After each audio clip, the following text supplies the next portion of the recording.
ഇത് ടാബ് വെച്ചിട്ടുള്ള സിസ്റ്റമാണ്. നമ്മൾ ഒരു കേസിനുള്ളിൽ വെച്ചിരിക്കുകയാണ്. അപ്പോൾ നമുക്ക് ഒരുപാട് പൊടിയൊക്കെ ഉള്ള സ്ഥലത്താണെങ്കിൽ നമുക്ക് സൂക്ഷിച്ച് ഉപയോഗിക്കാൻ പറ്റുന്നതാണ്. ഇതിപ്പോ നമുക്ക് മീറ്റ് ആൻഡ് ഫിഷിനൊക്കെ ബില്ല് ചെയ്യാൻ വേണ്ടിയിട്ടുള്ള ഒരു ഇത് സെറ്റ് ചെയ്ത് വെച്ചിരിക്കുകയാണ്. നമുക്ക് ഇത് എല്ലാ ടൈപ്പ് ബിസിനസ്സിനും ഇത് ഉപയോഗിക്കാൻ പറ്റുന്നതാണ്.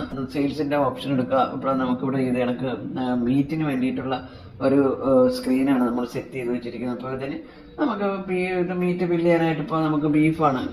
ആ ബീഫിന്റെ നമുക്ക് അതിന്റെ വെയിറ്റ് എത്രയാണെന്നുള്ളത് നമ്മൾ ഇട്ട് കൊടുക്കുക. ഇപ്പൊ 4.2 ആണെന്ന് വെച്ചു. അപ്പൊ 4.2 നമ്മൾ ഒരു 800 ആണ് ഇതിന്റെ 1 കിലോയ്ക്ക് കൊടുത്തിരിക്കുന്നത്. അത് വെച്ചിട്ട് കാൽക്കുലേറ്റ് ചെയ്തിട്ട് കാണിക്കും. അത് കണക്കിപ്പോ മട്ടനാണ്. അപ്പൊ നമുക്ക് മട്ടന്റെ ക്വാണ്ടിറ്റി കൊടുക്കുക. 1.2 ആണെന്ന് വെച്ചോ. നമ്മൾ 1.2 കൊടുത്തിട്ട് നമുക്കത് കാൽക്കുലേറ്റ് ചെയ്ത് കാണിക്കുക. അത് കണക്ക് ഇതിപ്പോ ഇതൊക്കെ ചിക്കൻ ലെക്കാണ്. അപ്പൊ ഇതിന്റെ ക്വാണ്ടിറ്റി എത്രയാണ്? ഇപ്പൊ 2.8 kg ആണെന്ന് വെച്ചോ. നമ്മൾ 2.8 ഉള്ളത് അവിടെ വരും. അതിനൊക്കെ ചിക്കൻ മിക്സ്. ഇത് ഇപ്പോൾ അത് മലയാളത്തിൽ വേണമെങ്കിൽ മലയാളത്തിൽ ടൈപ്പ് ചെയ്ത് കൊടുക്കാം. അപ്പോൾ 5.5 എത്ര വെയിറ്റ് വരുന്നോ നമ്മൾ ആ വെയിറ്റ് വെച്ചിട്ട് കൊടുക്കാം. ഇനിയിപ്പോൾ നമുക്ക് സ്കെയിൽ വെച്ചിട്ട് നമുക്കത് ചെയ്യാൻ പറ്റുന്നതാണ്. ഇതിപ്പോ നമുക്ക് വന്നിട്ട് ചിക്കൻ്റെ ഒരു ചിക്കൻ ഫുള്ളെന്നുള്ള ഐറ്റമാണ്. അപ്പോൾ അതിൽ നമുക്ക് അതിൻ്റെ വെയിറ്റ് ഇപ്പോൾ 1.252 ആണ് വന്നത്. അപ്പോൾ അതിന് നമുക്കിവിടെ 1.252 എന്ന് കൊടുത്തു കഴിഞ്ഞാൽ നമുക്ക് അതിൻ്റെ വെയിറ്റ് കാൽക്കുലേറ്റ് ചെയ്ത് ഇവിടെ കാണിക്കാം. ഇത് കണക്ക് നമുക്ക് ബില്ല് ചെയ്യാനാണെങ്കിൽ ഇനി ചാർജ് ചെയ്ത് കൊടുക്കുക.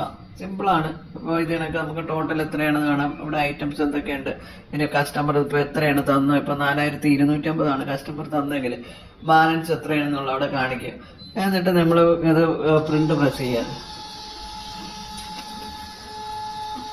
ഇത് കണക്ക് നിങ്ങളെ ഷോപ്പിന്റെ ലോഗോ അഡ്രസ് എല്ലാം വെച്ച് ഇത് കണക്ക് ബില്ല് വരും. വളരെ ക്ലിയർ ആയിട്ട് കിട്ടാതെ 2 ഇഞ്ച് പ്രിന്റർ ആണിത്. ഇത് വേണമെങ്കിൽ വലിയ പ്രിന്റർ 3 ഇഞ്ച് പ്രിന്റർ വെച്ചിട്ട് ചെയ്യുന്നുണ്ട്. അപ്പൊ അങ്ങനെയുള്ളതുണ്ട്. ഇത് മതിയാവും. അത്യാവശ്യം നിങ്ങൾക്ക് ബില്ല് ചെയ്യാനും കണക്കുകൾ അറിയാനും അത് കണക്ക് നിങ്ങളെ സ്റ്റോക്ക് കാര്യങ്ങളെല്ലാം ഇതിൽ മാനേജ് ചെയ്യാം. ഇനി ഇതിൽ മാത്രമല്ല, നമുക്ക് എന്റെ ഫോണിൽ കിട്ടും. നമുക്ക് ഫോണിലും ഇതിന്റെ റിപ്പോർട്ടും കാര്യങ്ങളൊക്കെ ഫോണിൽ കൂടെ എവിടെ നിന്നാലും നമുക്ക് ഇതിന്റെ കാര്യങ്ങളും കണക്കുകളൊക്കെ നമുക്ക് അറിയാൻ പറ്റും. അതിനുള്ള ഓപ്ഷൻസ് എല്ലാം ഇവിടെ കൊടുത്തിട്ടുണ്ട്. അത് കണക്ക് നമുക്ക് ഡേറ്റ് വൈസ് നമുക്ക് എടുക്കാം. നമുക്ക് ഐറ്റം വൈസ് നമുക്ക് എന്തൊക്കെ ഐറ്റം സെല്ല് ചെയ്തിട്ടുണ്ട് എന്നുള്ളത് അറിയാനായിട്ടാണെങ്കിൽ നമുക്കിവിടെ കാണാം ഏതൊക്കെ ഐറ്റമാണ്. ഇതൊരു സാമ്പിൾ ഡേറ്റയാണ്.